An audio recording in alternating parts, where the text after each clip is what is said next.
Hello दोस्तों, आप सभी को दीपावली की हार्दिक शुभकामनाएं। तो इस एपिसोड की स्टार्टिंग वाइन लैंड को दिखाने से होती है, जहां पर वाइन किंग यानी यान की सिस्टर जनरल मैन और गिला के सामने खड़ी थी, जिसे देखकर गिला समझ जाता है कि वाइन किंग असल में एक स्टॉर्म राइडर की बॉडी में है। तो वहीं इन लोगों को देखकर वाइन किंग कहती है कि यहाँ पर आउटसाइडर्स का आना मना है। इसके बाद जैसे वो चुटकी बजाती है तो पीछे खड़े क्रिएचर्स के पास एक काफी बड़ा धमाका होता है, और इस धमाके को देखकर जनरल मैन समझ जाता है कि वाइन किंग अपनी मैजिक से बॉम्ब बनाना भी जानती है। और इस पर वो छोटे क्रिएचर्स जनरल मैन को वाइन किंग के बॉम्ब बनाने के प्रोसेस के बारे में बता ही रहे थे कि तभी वाइन किंग उनके गले को अपने मैजिक से जकड़ लेती है कि साले गद्दार, और फिर एक बड़ा धमाका करके उन सभी को वहीं पर खत्म कर देती है। इसके बाद वाइन किंग के चमचे उसके पास आकर कहते हैं कि लगता है कि वो खत्म हो गए हैं, लेकिन वाइन किंग कहती है कि नहीं,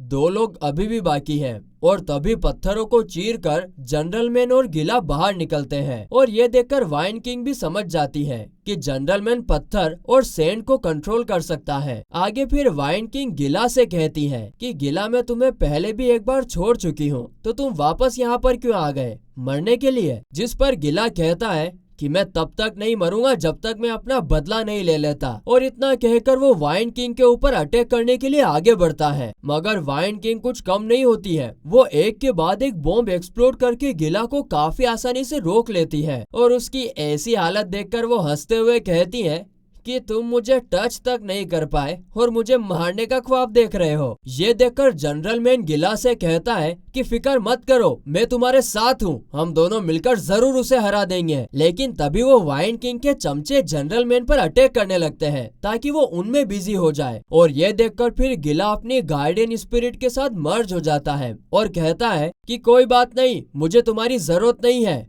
मैं अपना बदला खुद ले सकता हूँ। और इतना कहकर वो एक बार फिर वाइन किंग पर अटैक कर देता है। तो वहीं दूसरी तरफ हम मून किंग को देखते हैं। उसके पास 2 लॉकेट्स थे, एक यान का और एक उसकी सिस्टर का। तभी स्काई फॉक्स वहाँ आकर कहती है कि मुझे नहीं पता था कि वाइन किंग जिस बॉडी में है उसका छोटा भाई भी है, और वो यहाँ तक पहुँच गए अपनी बहन को ढूंढते हुए। क्या आप उसे उसकी सिस्टर लौटा नहीं सकते? जिस पर मून किंग उसे मुस्कुराते हुए कहता है कि तुम कब से इतनी अच्छी हो गई, और अगर हमने उसे वापस कर दिया तो वाइन किंग के लिए न्यू बॉडी कहाँ से लाएंगे? और वैसे भी अगर हमने उसे वापस कर भी दिया तो उसके अंदर कोई भी सोल नहीं बची है, और विदाउट सोल तो वो एक डेड पर्सन ही कहलाएंगे। और फिर मून किंग यान के पास जाकर कहता है कि मैंने सिर्फ इसे पत्थर का बनाया है, वो अभी भी हमें देख सकता है, सुन भी सकता है, लेकिन मूव नहीं कर सकता, वो कम्प्लीटली मेरे कंट्रोल में है, और ये इसकी पनिशमेंट है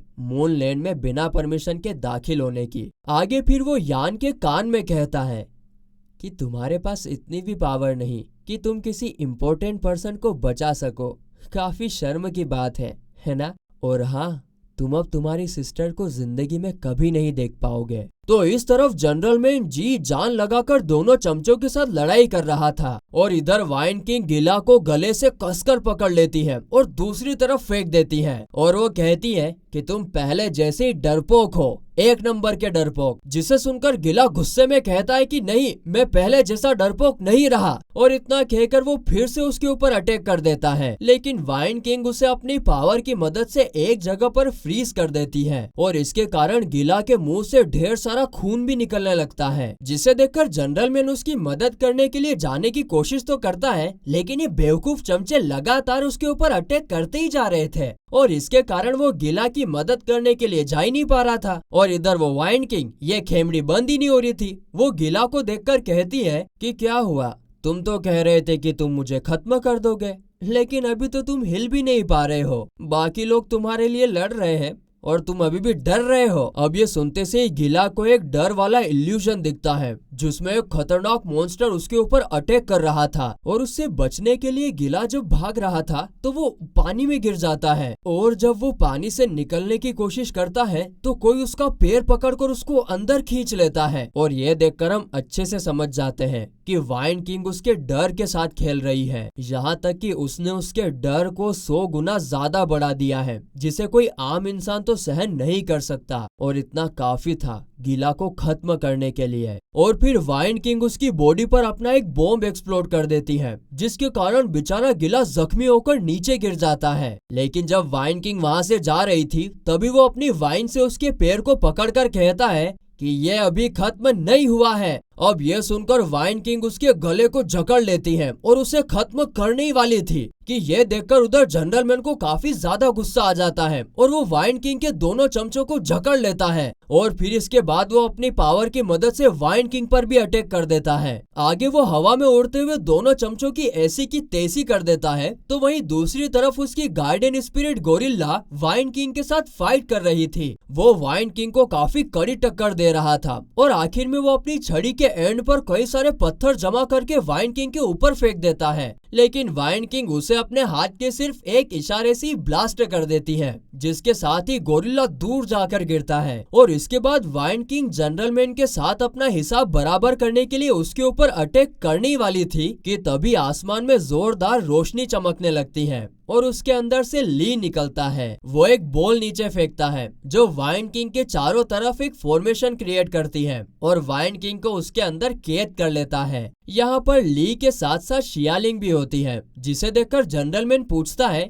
कि तुम यहाँ पर कैसे आए। शियालिंग कहती है कि ये लंबी कहानी है और फिर हमें फ्लैशबैक में फ्लावर लैंड दिखाया जाता है, जहाँ पर स्काई द लोअर किंग ली और शियालिंग से कहता है कि उसे वाइन लैंड में कुछ ह्यूमंस की प्रेजेंस फील हो रही है, मैं तुम्हें अभी वहाँ पर भेजता हूँ। और इतना कहकर वो ली को एक फ्लावर देता है, जो कि वही फ्लावर होता है जिसे कुछ दिन पहले ली ने स्काई के गार्डन में देखा था। उसके अंदर स्पिरिचुअल एनर्जी इंजेक्ट करने पर वो दूसरे किंग्स के लैंड पर जा सकता है। और ये बात करते करते वो एक एक करके सारे किंग्स की स्ट्रेंथ बताने लगता है, जैसे कि स्नो किंग किसी के भी दिल के अंदर देखकर उन्हें ट्रैप कर सकती है, वाइन किंग किसी के भी डर को देखकर उसे कई गुना तक बढ़ा सकती है, जिसे एक ह्यूमन माइंड कभी भी सहन नहीं कर सकता, और मैं द फ्लावर किंग ह्यूमंस की कॉन्शियसनेस को इरेज करके उन्हें एक ह्यूमन पपेट में बदल सकता हूँ। और आखिर में है मून किंग, वो हर जिंदा चीज को पत्थर में बदल सकता है। उसने अपनी आंख खोली, यानी कि डेथ तुम्हारे काफी ज्यादा करीब है। यह सुनकर शियालिंग की हवा टाइट हो जाती है और वो पूछती है कि हम इन सब से कैसे लड़ेंगे, जिस पर स्काई उनसे हेल्प मांगते हुए कहता है कि प्लीज कैसे भी करके वाइन किंग को मून लैंड पर लेकर आओ, मैं तुम लोगों के साथ नहीं आ सकता, हाँ लेकिन तुम इस गोले को यूज कर सकते हो।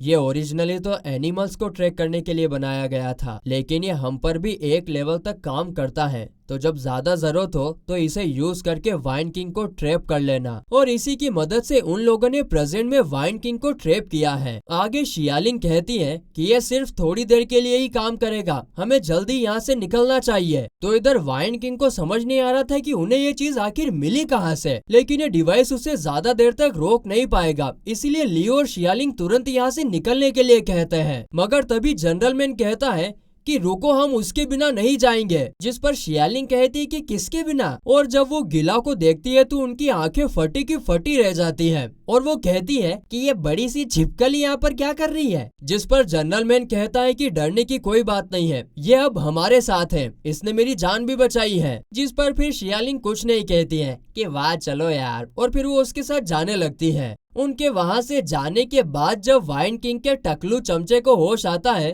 तभी वहां पर एक काफी बड़ा धमाका होता है, जिससे वो समझ जाता है कि वाइन किंग अपने असली यानी एंशिएंट क्रिएचर के रूप में आ गई है। और वो क्रिएचर एक काफी बड़ी और लाल बर्ड थी। और वो कहती है कि फ्लावर किंग तुम वापस कैसे आ गए। तो वहीं दूसरी तरफ फ्लावर किंग मून लैंड में आकर एक गुफा के अंदर जाता है। उसे देखकर तो ऐसा लग रहा था कि वो किसी चीज को ढूंढ रहा हो। आगे फिर जब वो अपना मैजिक यूज करता है तो वहाँ पर एक और अंडरग्राउंड गुफा होती है। उस गुफा के अंदर एक मिट्टी का पोट था और फ्लावर किंग उसे लेने वाला था कि तभी उसके ऊपर एक बड़ा सा दानव अटैक कर देता है। वो दानव बेंडा कहीं का उसके ऊपर अटैक किए ही जा रहा था, लेकिन फ्लावर किंग भी उसके हर एक वार को रोक रहा था। आगे फ्लावर किंग कहता है कि मुझे माफ करना, मुझे और भी कई इंपॉर्टेंट काम है, मेरे पास इतना टाइम नहीं है। और इसके जस्ट बाद वाइड एंगल से देखने पर वहाँ पर एक साथ काफी सारे धमाके होते हैं जो कि फ्लावर किंग ने किए थे। साथ ही में उसने वो पोर्ट को भी हासिल कर लिया था, लेकिन तभी पीछे से मून किंग आ जाता है, ये साला, और कहता है कि तुमने सोचा भी नहीं होगा कि मैं यहाँ पर आ जाऊंगा, है ना। और इसके साथ ही ये एपिसोड यहीं पर खत्म होता है।